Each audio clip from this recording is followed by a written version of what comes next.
Good evening and welcome to the monthly board meeting of the Dallas Independent School District Board of Trustees. If you will please stand and join us for a moment of silence and remain standing for the Pledge of Allegiance and the salute to the Texas flag.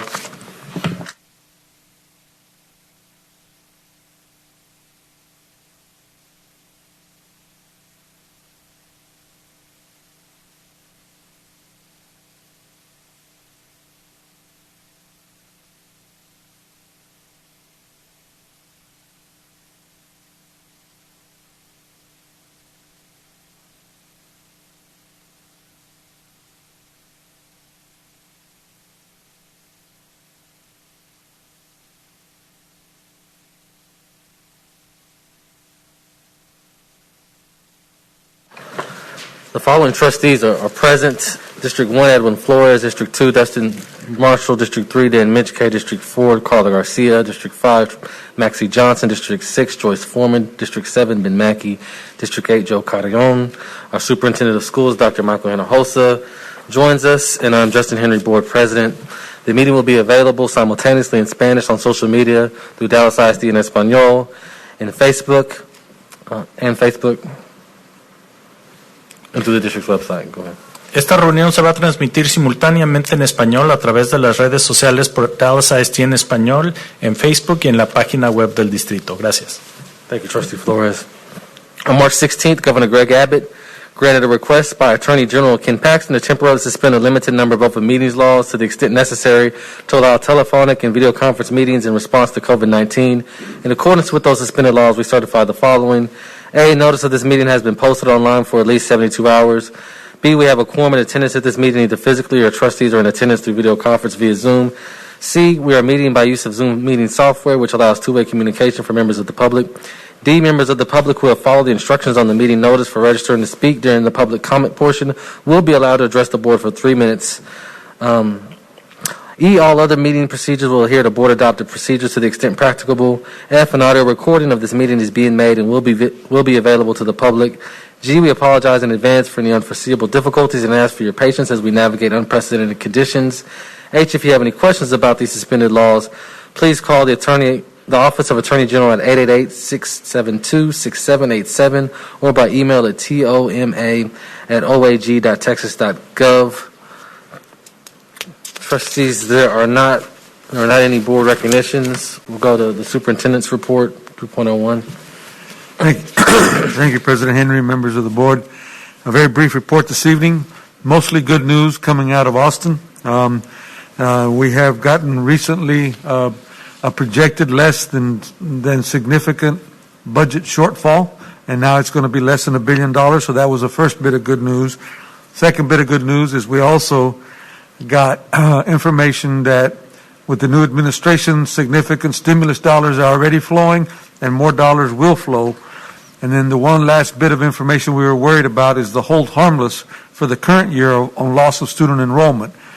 We now know that they are studying it, and this week I heard from Lieutenant Governor's staff member that an announcement will be coming at some time in February. But now they are seriously considering, you've read some media reports about that recently, and I'm very proud of our teams that have done a lot of due diligence to try to find our students.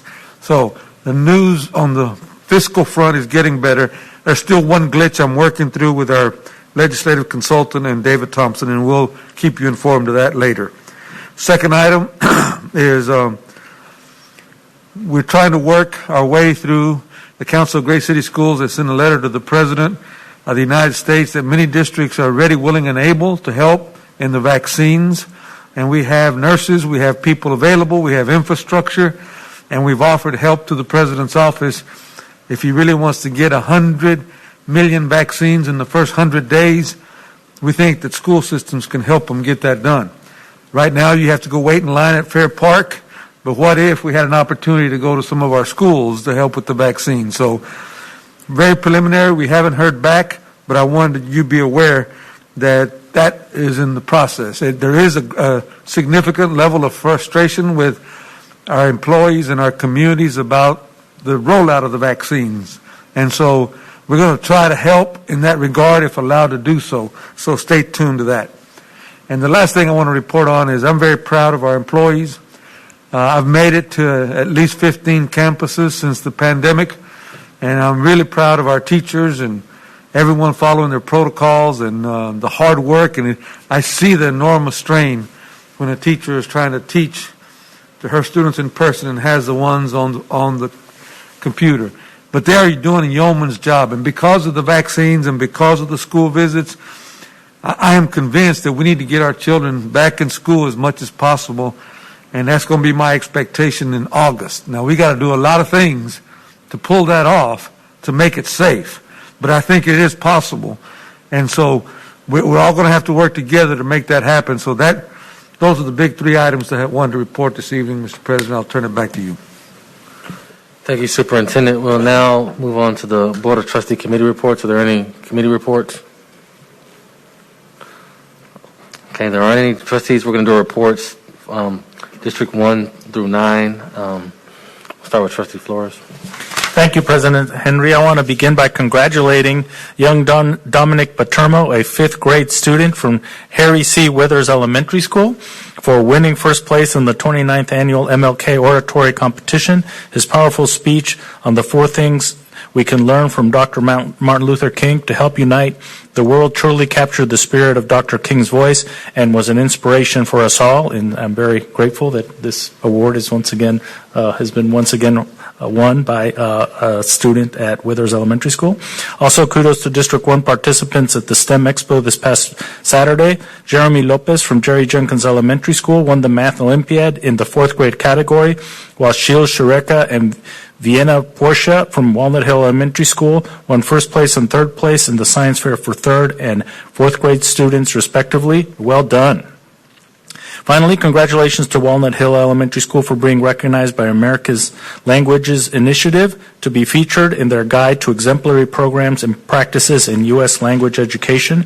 This recognition validates the hard work done by all members of the Walnut Hill family and their commitment to providing students the best tools for the modern world. Thank you very much.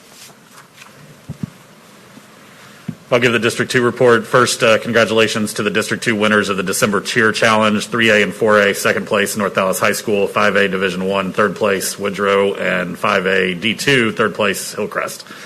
Also on December 18th, the Woodrow Wilson swim team won the Battle for the Paddle 2020 competition against Brian Adams, so Dan, you can buy drinks later.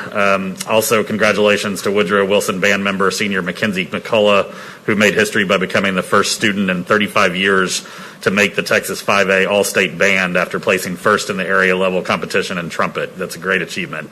And lastly, I want to congratulate Thomas Jefferson High School Principal Sandy Massey, who was named Person of the Year by Preston Hollow People for her efforts in caring for families in the communities following the tornado.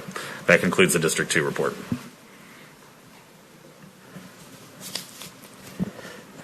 I'll give the District 3 report. I'd like to begin by saying good job to Bryan Adams High School seniors.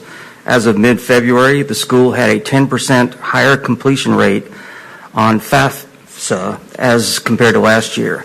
This is due to the hard work of Ms. Foster, Mrs. Jones, and student advisors. Our seniors are doing a great job of engaging in the college access process. Bravo, class of 2021. Congratulations to Emma J. Conrad High School seniors, Ang Sung and Ai on receiving the Conrad Hart Scholarship. I was happy to be part of the presentation. And then finally, kudos to W.H. Gaston Middle School for attaining a $50,000 Innovation 2.0 grant to move forward as a choice school applicant. Congratulations to Principal Janine Whitmore and staff. Thank you, Mr. President. For the District 4 report, kudos to the School for the Talented and Gifted in Pleasant Grove, which hosted a virtual open house on January the 21st to showcase several extracurricular clubs, including Water Band, Checkmates Chess Club, and their award-winning Vex Robotics. Thanks to Casa Cabana on Balch Springs for making a generous donation of 5,000 taco vouchers to students and staff at Gilbert Cuellar Elementary on January the 20th. And also thanks to the cereal brand Nutri-Grain, which donated care packages of healthy snacks to students at Nathaniel Hawthorne Elementary on January the 5th. Thank you for their community involvement. That concludes the District 4 report. District 5 report. Congratulations, Roosevelt High School, on reinventing yourselves as the district's first comprehensive high school with a public health, public safety, first responder, and humanities focus. Thanks to the behind-the-scene work of Principal Troy Tyson, Executive Director Tracy Washington, Velt Nation alumni President Tony Johnson, Sheriff and Velt alumni Marion Brown, and Dallas Fire Rescue Chief and Proud Mustang Dominique Ortiz.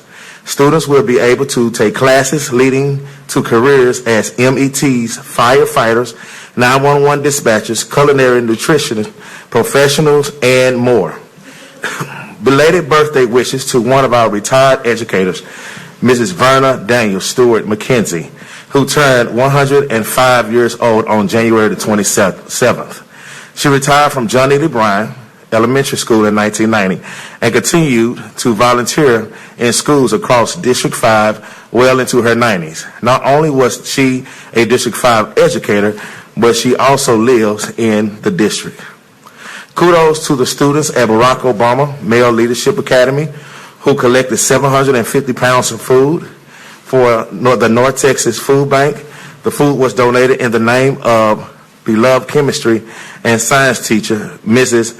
Alu Bukola Aloloko, who passed in September 2020. Congratulations to Pinkston 8th grader Shaquem Davis, who placed first in VFW Post 7843's essay contest on the topic, What is Patriotism to Me? She was awarded a medal and cash prizes. Also want to give kudos and congratulations to the Zoom Walk, to Sarah Zoom Walk principal, Mr. Bobby Nevels. Zoom Walk has had double-digit gains from the previous year, according to the Common Assessments data. One of only 2 middle schools awarded the Microsoft partnership that will expose our students to computer science careers and increase internships. The campus gave out over 155 backpacks filled with blankets, board games, and food to students during Christmas break. The campus is hosting a community health fair to increase student engagement and parental involvement. We're grateful for Zoom Walk doing community service. And finally, I want to thank everyone who came out to the news conference yesterday at Paul Quinn College as we updated the community on the exciting plans to bring a new secondary school to that campus in the fall. As I mentioned, I will be proposing naming the school after a well-known community member and deserving pastor, Dr. Freddie Haynes. It was a great time for the students in that area and all across the district as we partner with this HBCU. This has never been done before in our city, and I'm glad that this is happening. Great things are happening in District 5.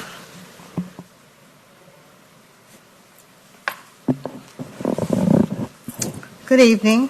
Congratulations, David W. Carter UIL cheer team. These dynamic young ladies were the first in the 4A division of Dallas ISD to make the state finals and placed 9th out of 69 schools in the state in their division. Ladies, keep up the great work. Shout out to a few standouts from Justin F. Kimball's football team. Brandon Epton Jr. on signing to attend SMU next fall, and Camo Nelson for earning a pair of all-conference accolades. And lastly, kudos to Principal Lakeisha Thomas. I should not say last. This is a great principal.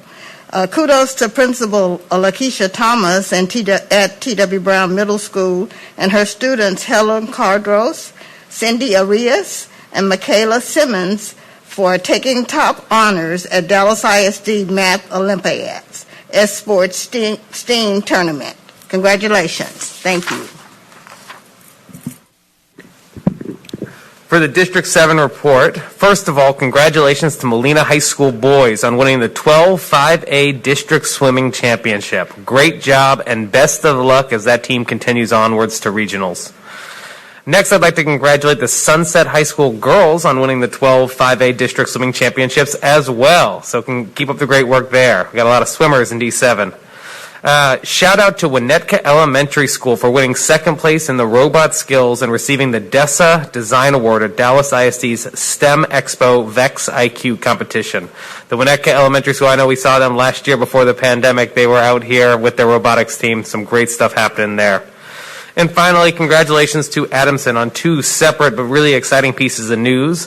First of all, Adamson has placed first and or second place in all competitions at the district science fair. So congratulations to all the students that took place in it there. And then I also want to highlight the real-world impact that Dallas ISD P-TECH and early collegiate programs are having with the fact that it just got announced recently that American Airlines, Adamson High School's partner, will be offering 12 internships and 6 jobs to Adamson alumni coming up. So congratulations there. And that concludes my report, Mr. President. Mr. President, for the District 8 report, I want to congratulate Ignite Middle School Spanish teacher Akash Patel, who was named to the International Literacy Association's 2021 30 Under 30 list. Mr. Patel is the founder of Happy World Foundation Incorporated and is recognized for his work promoting global citizenship in schools and communities worldwide. We are proud to have him in District 8. Also want to give a big thank you to Deputy Mayor Pro Tem Adam Madrano, who in coordination with the City of Dallas donated supplemental PPE to schools throughout District 8. And I also want to thank all the volunteers that helped me get that extra PPE to schools. I think we maybe were able to donate some extra masks and hand sanitizer, because you can never use enough of that stuff, to about 20 plus schools in District 8. And so we got around it, and it wasn't possible without a lot of help. And so thank you all so much. Also, I want to extend my deepest condolences to the family, friends, and colleagues of Mr. Hernan Castro at Chome Elementary School, who passed away this month after a battle with cancer. Mr. Castro was one of the founding teachers at Chome and really was instrumental in creating the culture that we have there at Chome Middle School in Northwest Dallas. And so I know that he will be greatly missed. That, Mr. President, concludes the District 8 report. Thank you. So I will begin the District 9 report. First, I want to say congrats to Maranel Young Women's Leadership Academy, whose middle school bridge building team placed #1 in the Dallas ISD STEM Math Bridge Building Competition. I also want to say kudos to Lincoln High School swim champ Zamaya Props for taking 2 gold medals at last Friday's UIL District 12 5A Swim Championships. She was named swimmer of the meet, and she took first place in both the 50 and the 100-yard freestyle contests. I also want to thank all the District 9 school administrators who led their students in witnessing the peaceful transfer of power at the inauguration of U.S. President Biden and Vice President Harris.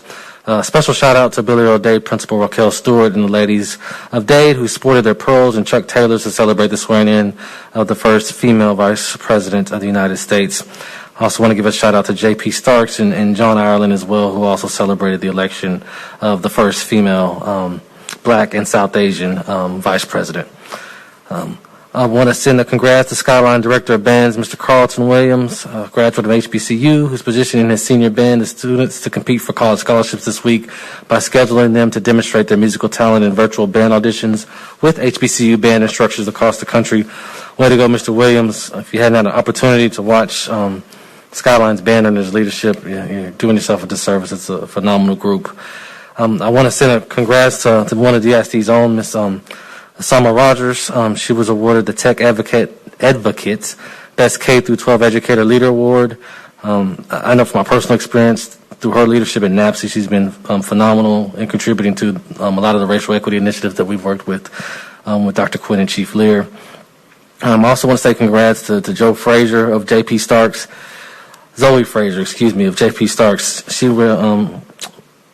got second place in MLK oratory competition. I'm hoping at our next board meeting we at least invite the winner from Withers to share his speech with the board. With that, that concludes the District 9 report. I have one last thing on behalf of the entire board.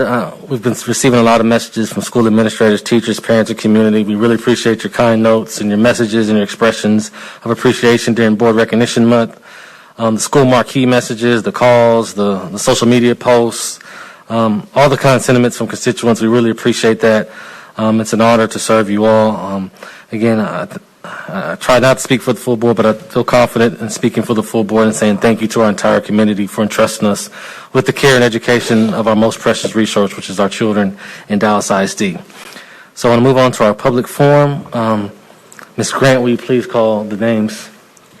Our first speaker is Tanya Hernandez.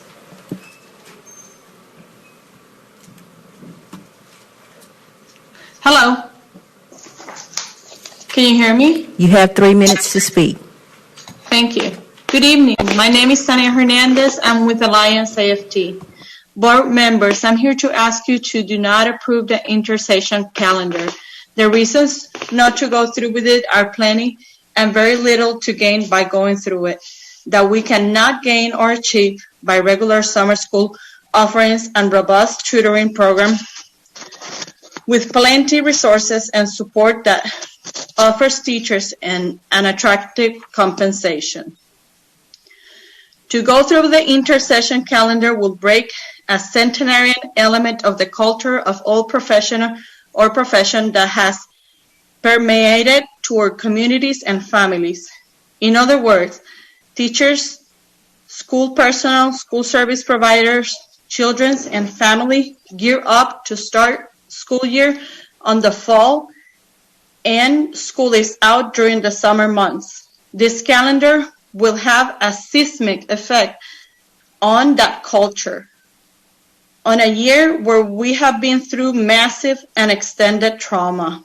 Here are some reasons why intersession calendar would be counterproductive. As you know, our district is always on dire need of bilingual teachers, to the point that it has to go periodically outside of the country to find teachers to fulfill these positions, and still many times is not able to fulfill them all. A lot of these teachers have left their families behind in their countries of origins and count on a 2-month summer break to go home, see family, and tend to other businesses. A lot of us have not seen our families on well over a year. The district is risking losing a lot of these coveted and highly demanded professionals and having a bigger shortage. Also, a lot of the bilingual students and families we have are from other countries and use this time to go back to their countries of origins and visit family and get in touch with their cultures, language, abuelitas cooking, and the spoiling of the tíos y tías. This is especially needed now in this time of so much trauma, stress, and isolation from our loved ones. On the other hand, teachers that might be local use the summertime to travel with family and to spend more time with loved ones, reconnect and strengthening family relations. Teachers, students, and families that don't want to be subject to this calendar timeline will be regardless, just because some teachers may want to do it.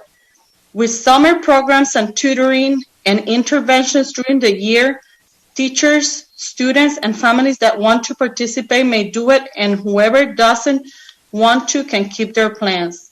Another issue would be childcare. With this intersession calendar, families will have to scramble for daycare in 5 different instances during the school year if they are not part of the intersession program. Thank you. Your time has expired. That was in 3 minutes. Our next speaker is Jeffrey McWhorter.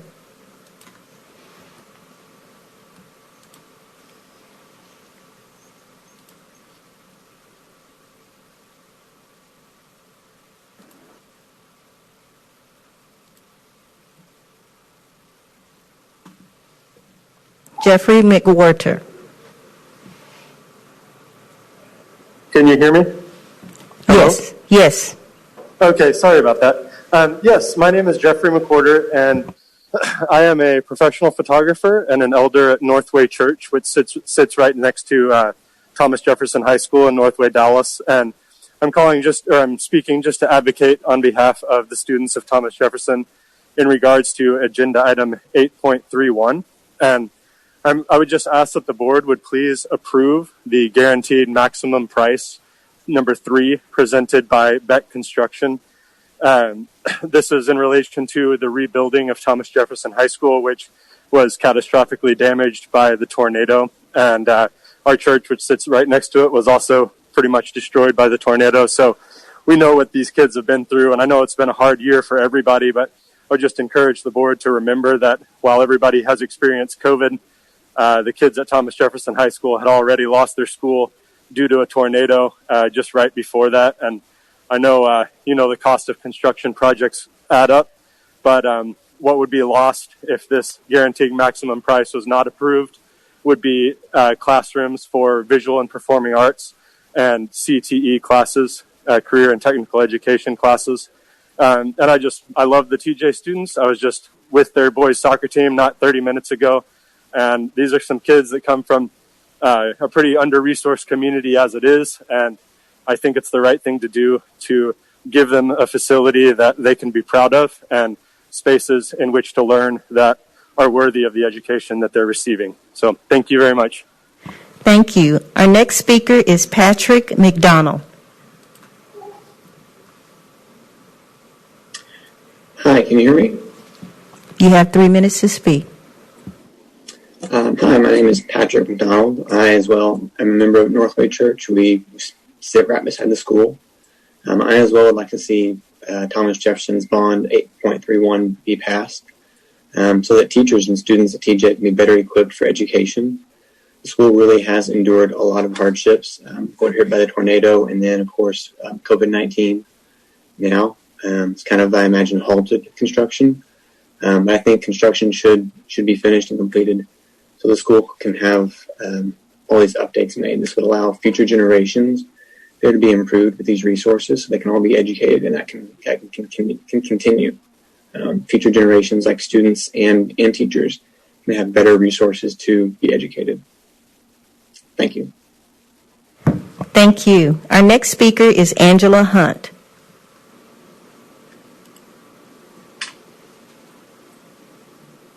Good evening. This is Angela Hunt. Mr. Board President, trustees, Mr. Superintendent, first of all, thank you so much for your service.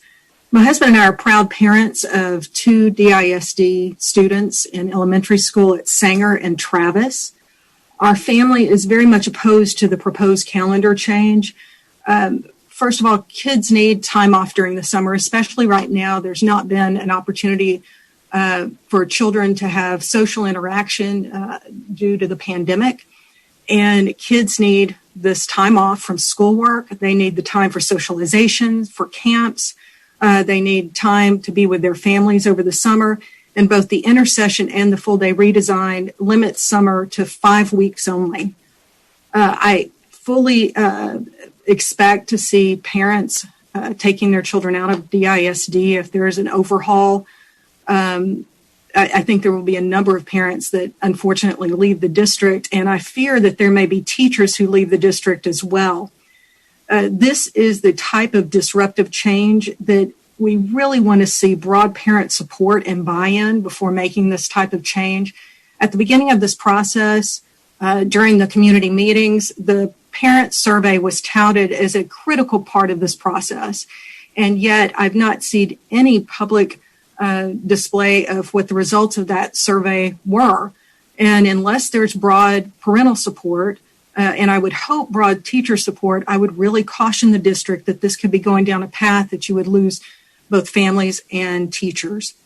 I'd also say that during the discussion of this during the community meetings, it was pointed out that we really need to change the calendar because there are kids falling behind due to COVID, and so they need to be brought up just on the fundamentals, on the basics. At the same time, we heard that the additional weeks and days in intersession will be camp-like, it will be enrichment.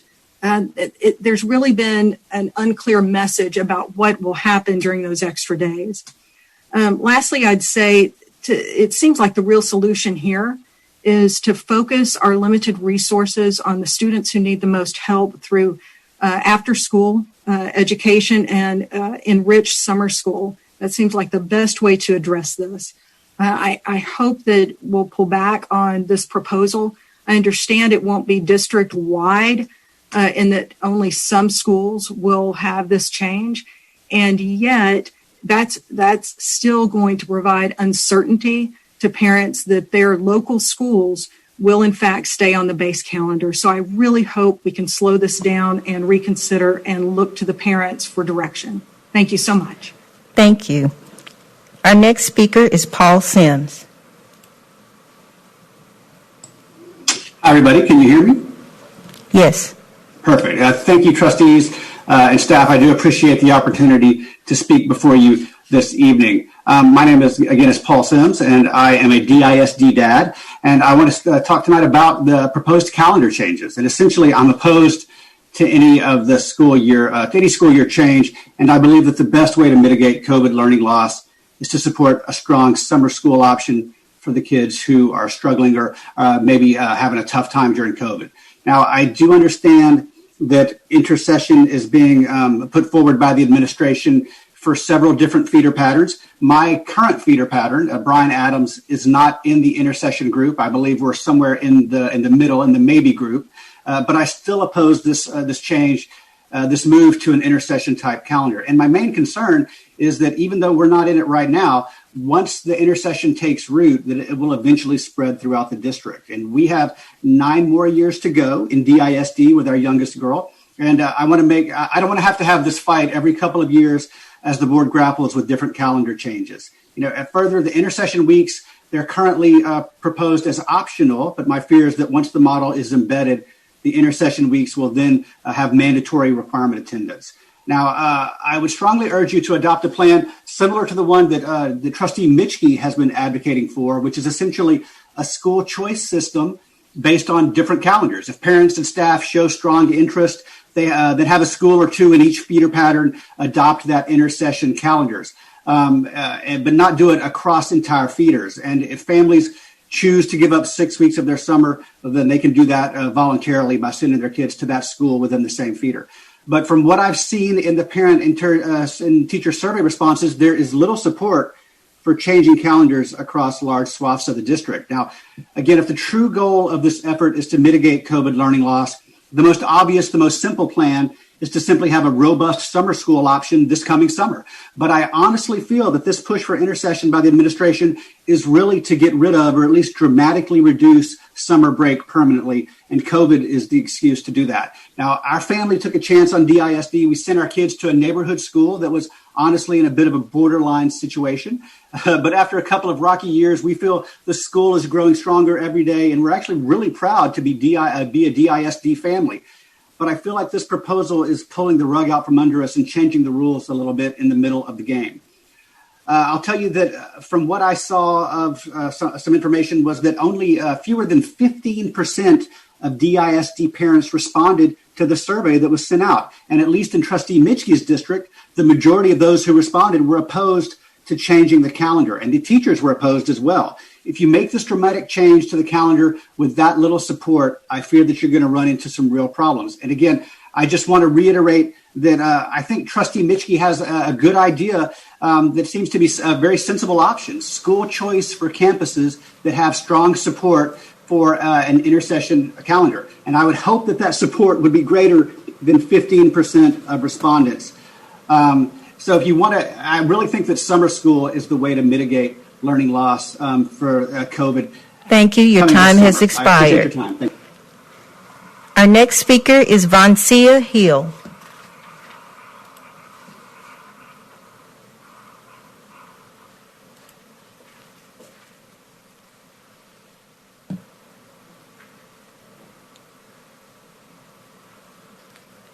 Vancia Hill.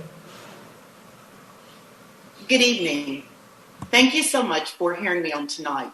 First, I would like to say thank you to my board trustee, Mr. Mackey, for the service that he has provided to District 7.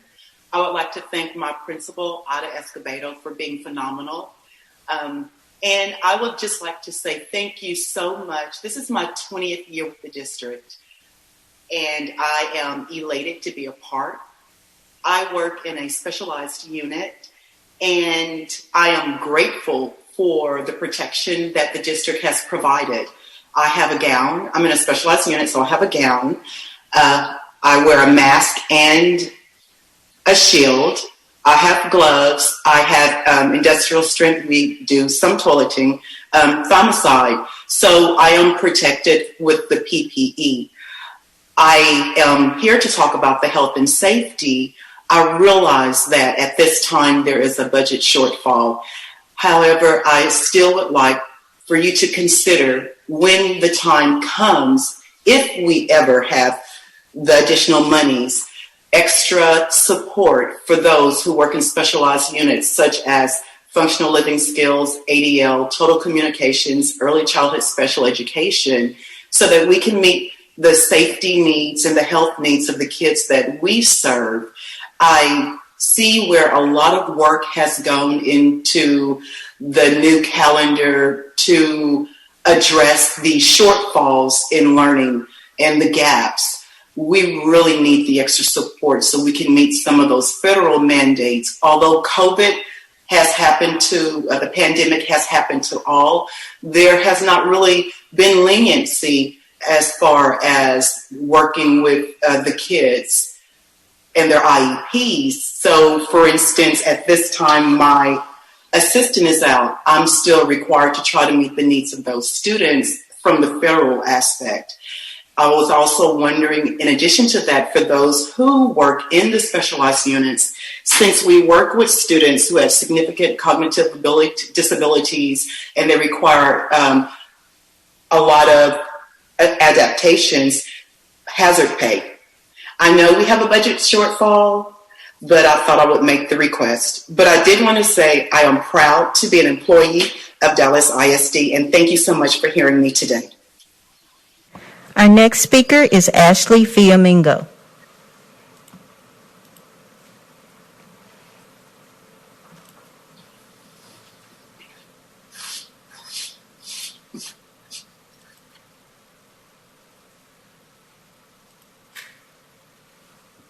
Ashley Fiamingo. Good evening, Superintendent Hinojosa and board members. My name is Dr. Fiamingo. I'm a science teacher at Franklin D. Roosevelt High School and a member of Alliance AFT. To start, I would like to thank the district for ensuring that any employee who is placed in quarantine or isolation will not be required to use their personal days. This is the right thing to do and removed one level of stress in what is an incredibly stressful year. Secondly, I would like to thank DISD for increasing the substitute pay. Obtaining substitutes during a pandemic has been as difficult as you'd imagine, and hopefully this will help. Both of these previous items were priorities of the Alliance AFT union membership, and we are hopeful these changes will bring about a positive change in the district. While we are thankful these initiatives passed, there is still much work to be done. Our stance has not changed, and we still believe educators should be working virtually until the science says it is safe to return for in-person learning. However, because this board is unwilling to move in that direction, we are committed to making the workplace as safe as possible. The union is asking DISD to step up and make mask wearing an absolute requirement at the workplace. This includes students, educators, administrators, and visitors. A district-wide mask wearing policy needs to be placed with repercussions for those who knowingly and purposely do not wear a mask or do not wear it properly. Having campus administrators set the repercussions for the campus does not work everywhere. I serve on the Alliance AFT Health and Safety Committee and have heard numerous stories of anti-masker principals and educators at some campuses. How does an educator expect to feel safe at work when the administrator in charge of enforcing mask wearing themselves often does not wear a mask and makes disparaging comments about mask wearing? Or as happened recently to me, having an administrator stand by silently as I repeatedly asked a fellow employee to wear their mask properly over their nose. Setting a district-wide policy with actual repercussions will show educators their safety is a priority in the workplace. In addition, many support workers have been troubled to hear rumors that only teachers are being prioritized in the next wave of vaccinations. While we are strongly pushing for teachers to be vaccinated as soon as possible, we would ask the district to lobby the state with us to ask that all educational professionals with direct student contact be included in the next phase. This includes our TAs, bus drivers, food service workers, office managers, and other campus staff. Lastly, as everyone knows, TEI is an absolute mess. It's always a mess. But running such a complicated system during a pandemic adds variables which cannot be fairly calculated when dealing with salaries. Alliance AFT continues to call for the suspensions of student perception survey and district-level testing. Furthermore, educators should not only be held harmless under TEI this year, they should all receive an equal across-the-board increase. If there was ever a year when we are all in this together, this is truly it. This year is terrifying, and to proceed with business as usual is unconscionable. We can and must do better. Thank you for listening. Thank you. Our next speaker is Randy Peterson. Y'all hear me? Yes. Okay, well, I'm Randy Peterson, and I'm a veteran teacher of the Dallas Independent School District, and I'm proud to be there. 24 years until I retired. I retired 8 years ago due to having a stroke, and my principal at Cedarville Middle School called me up. She had a teacher go on maternity leave for 12 weeks in a 6th grade pre-honors math, and that's what I taught for 25 years. And she asked me if I would come back and take over that class so those students didn't lose anything, and I did that, and it was quite a task, going online, not knowing all this technology, all the Nearpods and the class kicks and all the things that I had to learn. And I didn't come back for the money. I came back for the kids like I did for 25 years. 23 or 4 of them with DISD. My concern is I found out that after 30 days, then the pay that I got went up quite a bit, and being in a long-term assignment. So I figured that since it was a long-term assignment, when she came back and then I stayed there, it would continue, but I was told when I was taken out of that when she came in for about a week. And then a teacher's husband died of COVID, and it was 7th grade pre-honors math. So then they moved me into another position that's probably till the end of the year. And, with the 30 days starting over again, I was just wondering if there's any kind of remedy for situations like this. Because, I started subbing last year 3 weeks before spring break in a Spanish class, and then I subbed all summer. I haven't missed a day of work since 3 weeks before spring break as a sub. And I think there ought to be different levels for this kind of situation.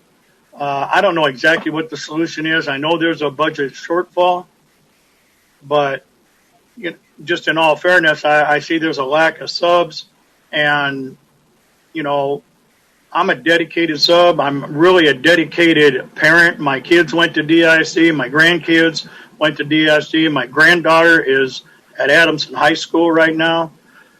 And so I'm proud to be a member of DISD and have spent my career teaching there. And I'm proud to have went back. And, I just don't know if this has been brought to your attention that there are some of us out there like that who don't miss work. I don't know how many teachers have perfect attendance right now with all this sickness going on. So that's all I wanted to address you about, and hopefully you can come up with Thank you. Your time has expired. Our next speaker is Zoe Holden.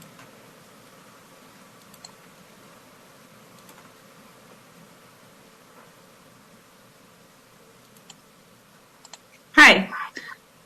This is an anonymous testimonial from a member of Alliance AFT. To the superintendent, Dr. Hinojosa, and the members of the board. I have a family too, just like most people here for this meeting, and the last thing that I want is to contract COVID and put my family at risk, although I am risking them every day I walk into a school building. I have been with the district for almost 10 years, and I never imagined that I would wake up every day and dread coming to work. The pandemic that we are in has created more anxiety and fear than anything I have ever experienced in life, even beating cancer. The saddest part of this situation is knowing that we were promised by the superintendent that if the numbers continued to rise, he would come up with a solution. What's the solution now that our numbers are tipping 4,000, if that is the accurate count of cases? I fear for my safety and well-being. I have lost relatives and friends from COVID, so what happens when you lose someone close to you? Do you take off and grieve and then come back to work as if nothing ever happened? How do you feel when you step into your office building? Do you have your temperature checked daily? FYI, some schools are not checking temperatures as required. I feel like I am risking my life daily by showing up to do what I love to do. Now that love is filled with doubt and uncertainty. I do not feel safe at work. I would rather have my pay docked than to contract COVID. I do not qualify for an alternative work arrangement, and I know several people who have had this request denied. So why not give teachers and support staff the option to work from home? If the students have the option of working from a safe environment, why aren't teachers given the same consideration?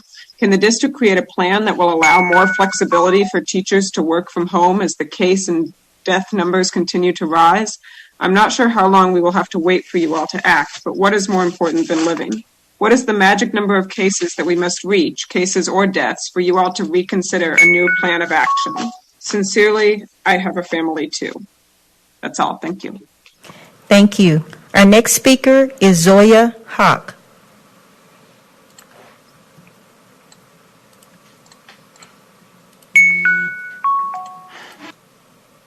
Hello, my name is Zoya Hawk. I am a representative and co-founder of the student-led project History Retold, whose goal is to diversify national curriculum by providing classroom enrichment tools. I've been closely following Dallas ISD's racial, socioeconomic, and educational equity policy. The new initiatives highlighted in this policy, like the implementation of Mexican and African American studies, are inspiring and progressive, and give me much hope for the district's future in educational equity. But learning cultural responsivity, sensitivity, and history shouldn't be optional. More students than the 1,170 and 2,570 enrolled, respectively, should be learning about the histories of their peers. And one district space, one subject where educational equity is not enforced, not just in Dallas ISD but in our country, is high school U.S. history curriculums. That is why I'm here. Dallas ISD is an extremely diverse student body, 71% Latinx, 21% African American, with other student percentages who are Indigenous, multiracial, Asian, and white.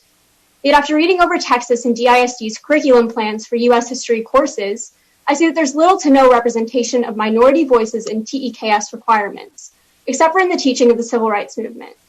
As a student myself, I know that seeing people like me reflected in my curriculum and in my nation's history gives me hope. Dallas ISD students deserve that same hope and deserve to understand the myriad of diverse voices that aided our country in becoming what it is today, not just in their fight for freedom, but in their influence on our nation's affairs upon its founding, growth, and subsequent events. Groups like the 4th U.S. Colored Troops Infantry, an all-Black Civil War Legion, and women like Marsha P. Johnson, activists at the Stonewall riots, need to be reflected in curriculum to create a generation of well-informed, historically sensitive students. I understand that curriculum change lies in the hands of the state. But as a district committed to inclusivity, one way that Dallas ISD can turn the tide in favor of representation in the classroom is by implementing diverse primary source enrichment materials in U.S. history classes. These can be taught in accordance with regular lesson plans and require little extra effort or time on behalf of our hardworking educators. History Retold's website has an entire host of these materials organized by U.S. history era, and I'd be happy to share any other research I've collected on this subject. However, I understand the decision to take on a more inclusive environment in U.S. history classes lies in the hand of the board and the Racial Equity Committee.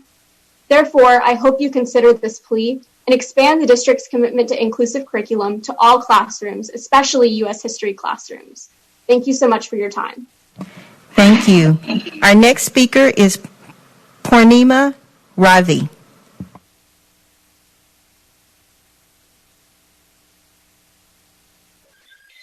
Hello, my name is Purnima Ravi.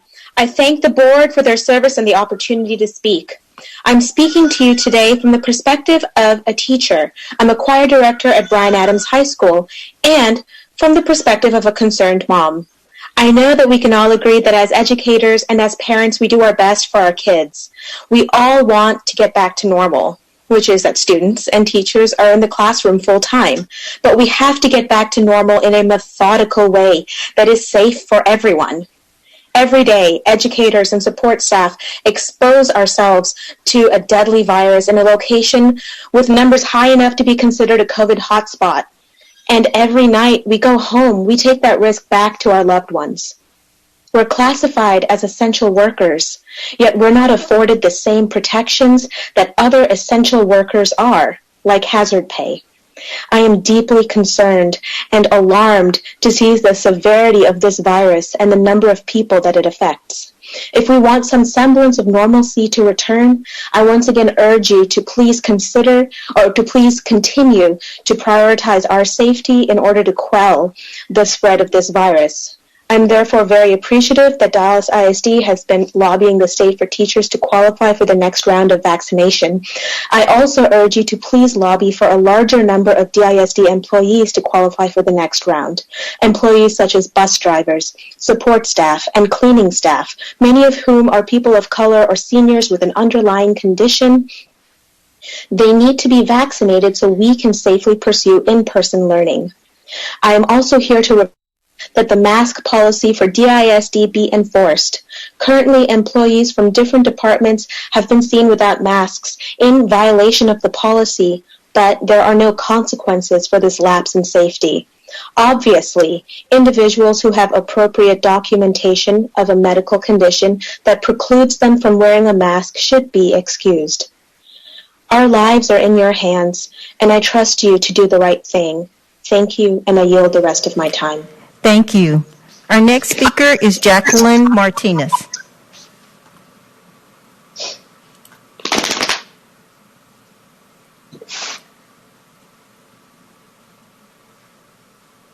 Can you hear me?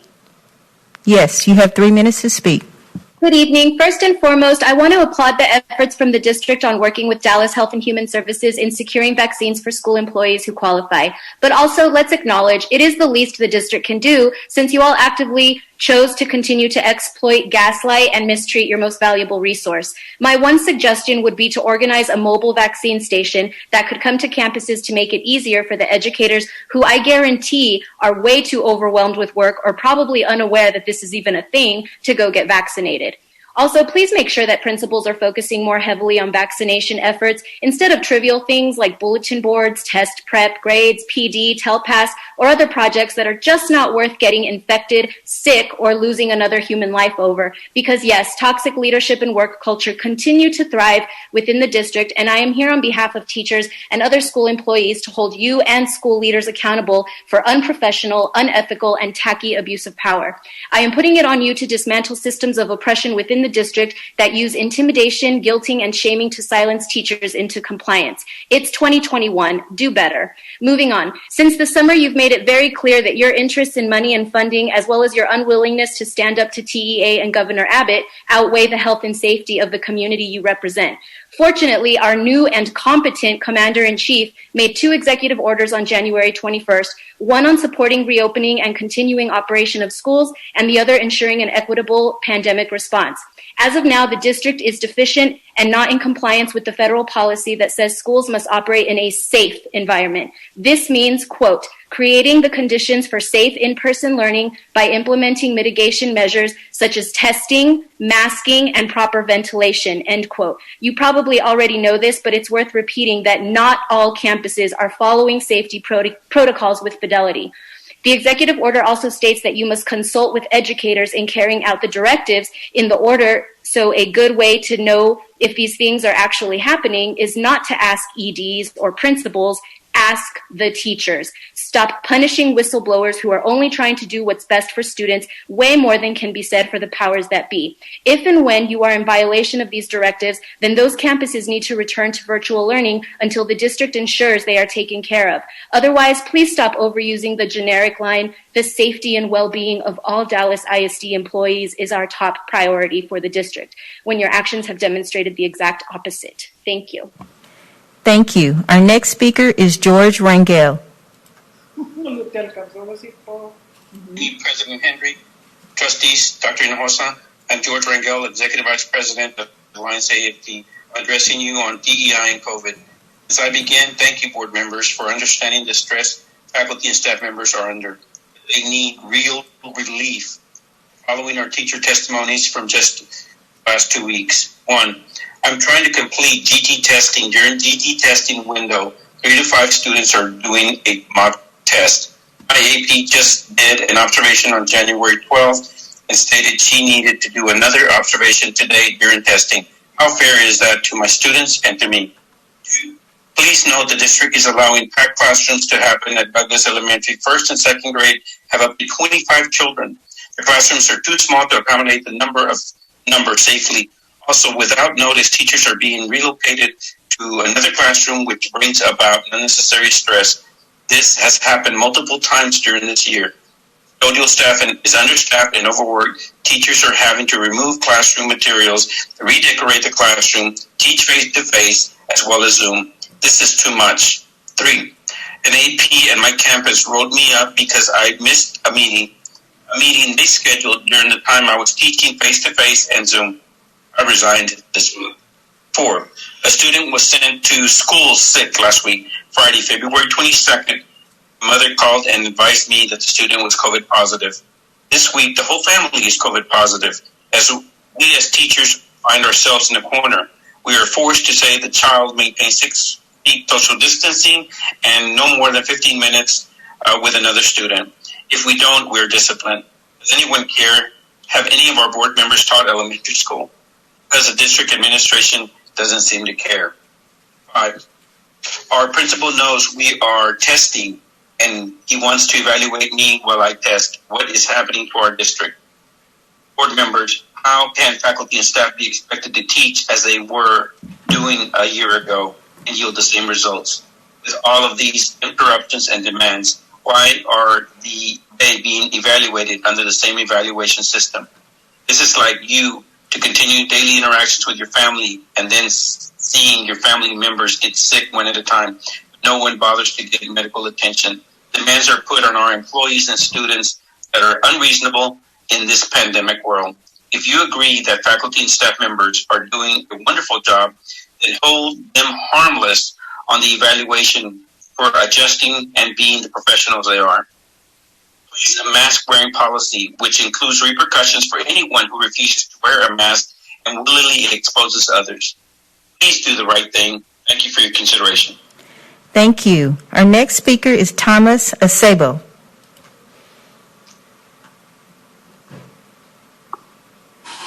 Hello, can you hear me? Yes. Okay, good. Well, thank you for letting me speak to you today. Of course, the top priority for everyone on my campus is health and safety. However, many of us are also worried about TEI and compensation. Some of us at our campus just became DTR eligible right before COVID, and some of us would have been DTR eligible this year if our scorecards hadn't been frozen. As some of the other speakers have already said, teachers must be held harmless and receive raises. In particular, it would be unfair to base DTR eligibility on this year's scorecard. I reject the premise that our pay is merit-based or that merit can be measured in any meaningful way by standardized testing and student surveys, even in a normal school year. We have all been putting in extra work this year, and we all deserve additional recognition and corresponding pay increases. Most of the rest of what I have written has already been covered by the good people from the union.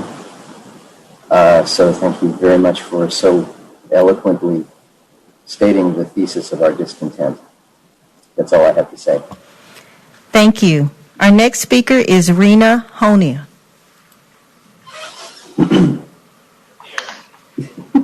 President Henry, trustees, and Dr. Hinojosa. I'm Rena Honey, president of Alliance AFT, and I'm speaking about special education and safety in the district.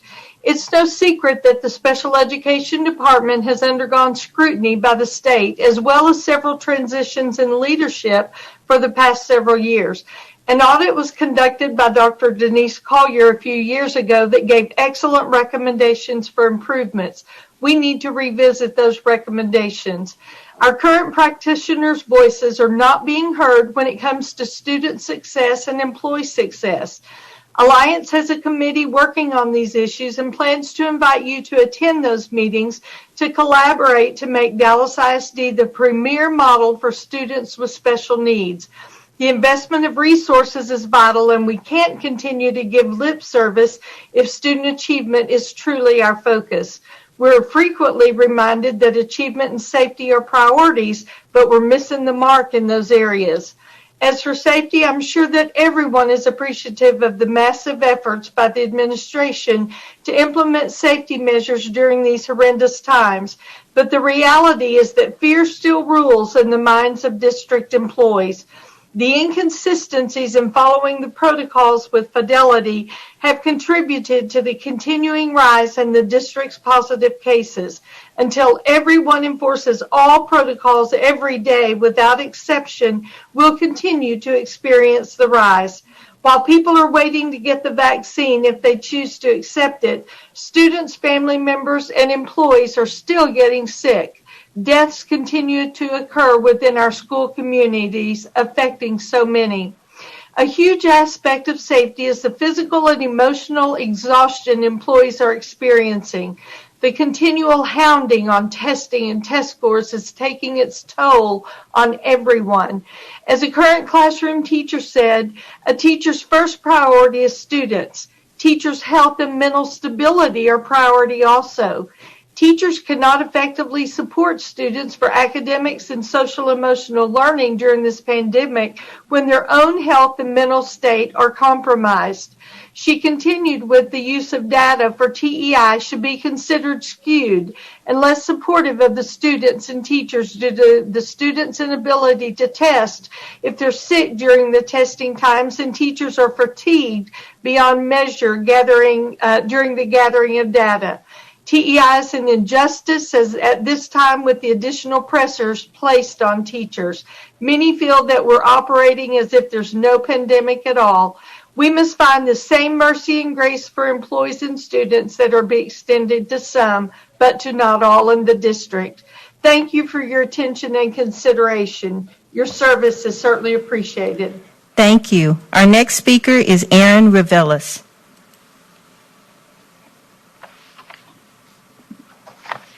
Hi, hello. My name is Aaron Revelis. I'm a Dallas ISD elementary school teacher and a proud member of Alliance AFT. So I'm here to echo some of my fellow union members and advocate for a return to all virtual learning until we hit below a 5% positivity. And we've been calling for that for many months now. So I see the district has deemed that their funds and money are more important than the lives of their teachers, staff, faculty, and students. So instead of advocating for that, I think I'll try to just advocate for improvement to what we can do.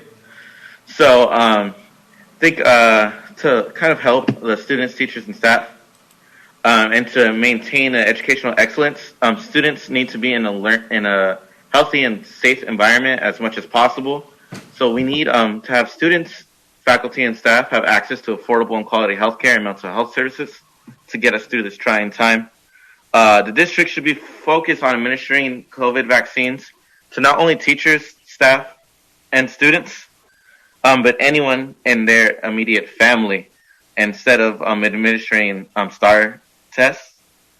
We must demand from administration, not only from our local level, but up to the state level, that they should be inside schools instead of teachers or alongside teachers and staff to support us when coverage is needed, especially with so many people out due to sickness or other things like that. We really need the help.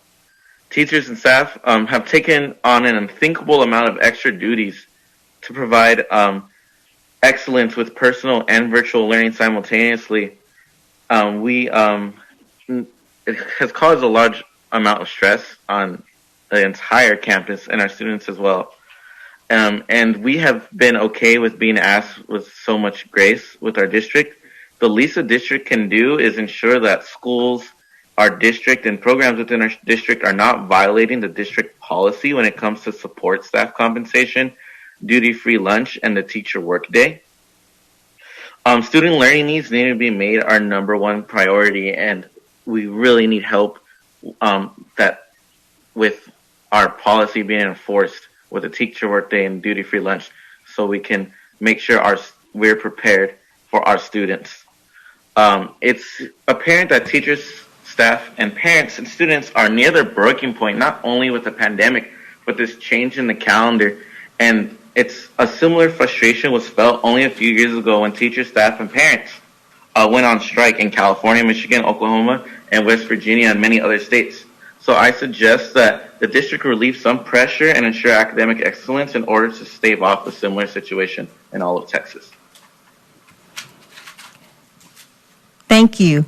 Our last speaker is Claudia Ramirez.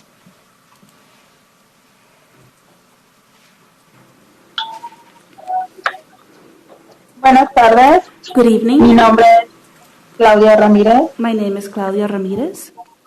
Mi dirección es My address is 1903 Tarrant 1903 Place, Tarrant Place, Dallas, Dallas, Texas, Texas, 75208. 75208. Estoy aquí en esta tarde I am here this evening apoyando a la señora Luz supporting María Ruiz, Mrs. Luz Maria, quien tiene a su niña who has Aranza her Ruiz daughter, Aranza Ruiz, en la escuela Piedmont Global Academy. at Piedmont Global Academy. Ella es She una madre que está sufriendo is a mother mucho who is suffering very much, y está sumamente and preocupada, she is very worried ya que no se le están proveyendo los because the servicios services que su aren't hija being necesita. provided. These are the services that her daughter needs. Su hija Aranza ha Her daughter sido Aranza hospitalizada en varias has been ocasiones, hospitalized on several occasions quebrándose sus huesos. with broken bones. Y esta tarde, señores, And les this pido evening, por favor I ask you que to ayuden a please esta madre que help está this mother desesperada who is desperate porque no se le ha podido proporcionar la ayuda because y the los help hasn't been servicios que su hija provided, the necesita. services haven't been provided. Ustedes pueden ayudar a nuestros niños con You can necesidades help especiales these students that have special needs, para que ellos puedan so alcanzar that they sus can reach objetivos académicos their objectives, their academic objectives, y su independencia and their personal. independence, their personal independence. Ustedes pueden ayudar You para can que help todos sus desafíos que so ellos that presentan every roadblock that they face, el día de mañana puedan convertirse en metas they can turn into goals que se puedan tomorrow lograr. that they can reach. Muchas gracias. Thank you. This concludes our speakers. Ella me está traduciendo. Yo me tengo Thank you to all of our speakers this evening. The board is now going to retire into closed session. The public and staff are welcome to stay connected to Zoom while the board leaves the meeting to attend the closed session. The public portion of the meeting will resume after closed session. The board will retire to closed session pursuant to Texas Government Code Section 551 concerning any and all purposes permitted by the Act, including but not limited to the following sections. Texas Government Code Section 551.074 to deliberate the appointment, employment, evaluation, reassignment, duties, discipline, or dismissal of a public officer or employee, including interviewing, discussion, and deliberation of candidates for the chief internal auditor position. The time is now 7:08 p.m. and we are in closed session. The time is now 7:30 p.m. and we are back in open session. The board took no action in closed session. We're going to move on to 6.01, consider and take possible action to approve the minutes submitted for approval. The following minutes have been submitted for approval. Call board meeting December 17th, 2020. Public hearing December 17th, 2020. Public hearing December 17th, 2020. Board meeting December 17th, 2020. Call board meeting January 14th, 2021. Do I have a motion? Move to approve. Second. Motion by Trustee Marshall, second by Trustee Mackey. Trustees, there are no corrections. Will you please cast your vote? Okay, Mackie. Okay.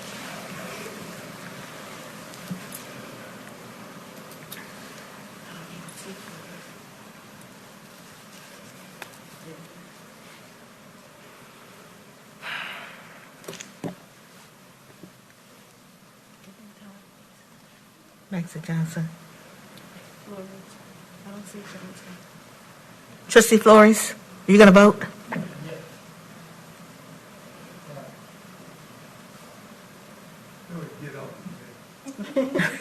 He's new to this. Okay. The motion passes 8-0. Thank you, trustees. You have just adopted the motion approving the minutes as submitted. Now the consent agenda item section to take possible action to approve consent agenda items 8.01 through 8.54 as amended. The following agenda items have been pulled for a separate vote: 8.08, 8.09, 8.13, 8.22, 8.23, 8.31, 8.32, 8.44, and 8.45 as amended. I'm going to give trustees a chance to put any of those back on the consent agenda item. No? Why are you looking down here? Because you're my favorite, Trustee Foreman. Do I have a motion? Move to approve. Second. Motion by Trustee Flores, second by Trustee Marshall to adopt the consent agenda item as amended. Trustees, will you please cast your votes?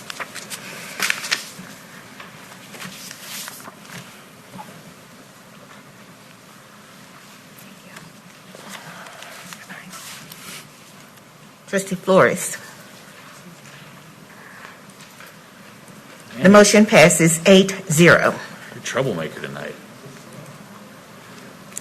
Thank you, trustees. You've just adopted the motion approving the consent agenda as amended.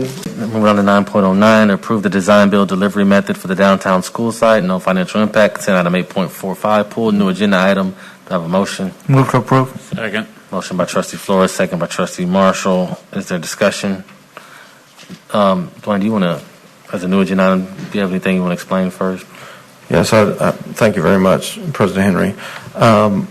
When I came to this position in July, one of the things that I was tasked with was to get up to speed on existing projects in 2015, as well as anticipated projects for 2020. And one of those large projects for 2020 is the downtown campus.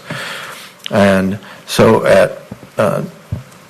during the 2020 calendar year, there was some discussion about the downtown campus, and the district actually went out for proposals for which in essence would be a lease purchase agreement, and we got one respondent. That was never brought to the board for approval, but we had one respondent. So as I was getting up to speed on that project, I started asking questions. I got information on the respondent as well as the budget estimate on cost and so forth.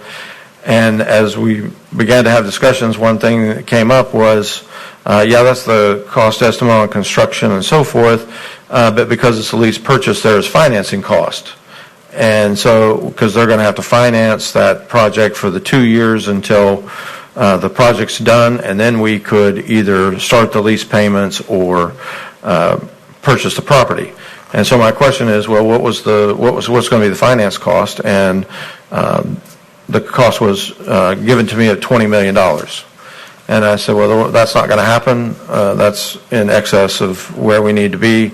And so at that point, I stopped discussions and waited for the bond issue to either be successful or not. The bond issue was successful, and so anticipating that may have impacted the interest cost or the financing cost because the uncertainty of having bond funds. I then asked, after the break, the one respondent again to meet regarding interest costs, and they said, yeah, it's going to be less. And so when we met, they told me it was $17 million.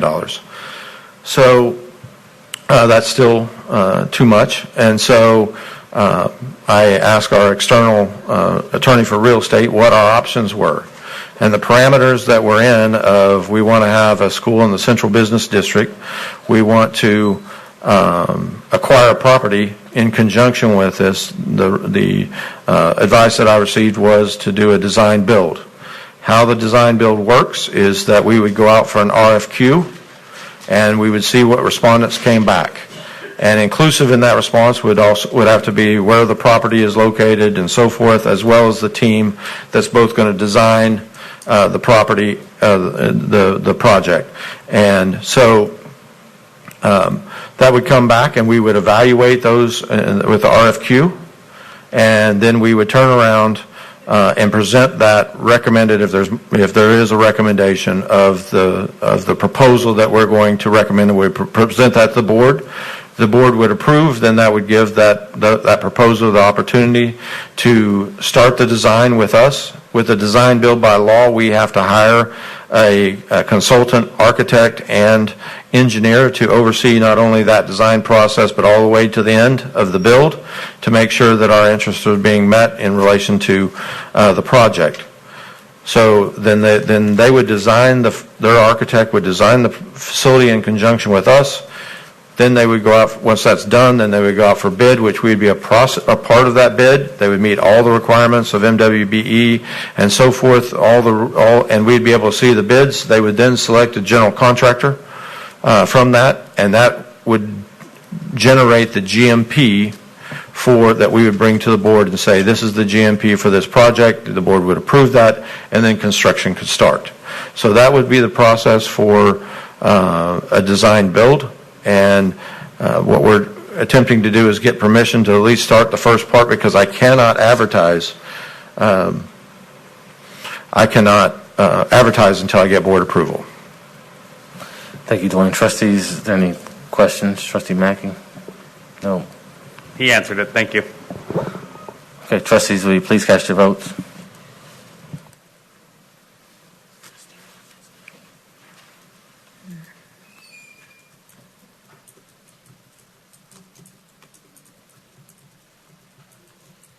Trustee Johnson?